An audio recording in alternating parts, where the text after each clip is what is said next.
16 பாசுரமு நாயகனாய் நின்ற நந்தகோபனுடைய கோயில் காப்பானே, கொடித்தோன்றும் தோரண வாசல் காப்பானே, மணிக்கதவம் தாழ் திறவாய் ஆயர் சிறுமியரோ முக்கு அரை பறை மாயன் மணிவண்ணன் நென்னெலேவாய் நேர் அந்தான் தோயோமாய் வந்தோம் துயிலெழப்பாடுவான் வாயால் முன்னம் மாத்தாதே அம்மா నీ నేస నిలైకదవం నీకేలో రెంబావాయ్. భావము మాకందరకును ప్రభుడైన నందగోపుని యొక్క తిరుమాళిగను రక్షించువాడా, మమ్ములోనికి పోనిమ్ము.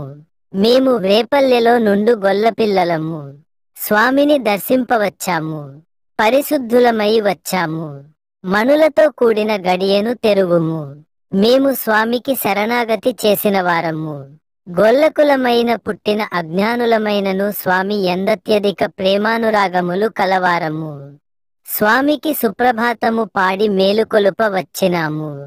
గొల్లవంశంలో పుట్టిన మాకు ఆశ్చర్య గుణచేపితుడును, ఇంద్రనీల మణివర్ణము గల శరీరము కలవాడును అగు శ్రీకృష్ణుడు మాకు ప అను ధ్వనించెడు వాద్యము నిత్తునని నిన్ననే వాగ్దానము చేసినాడు.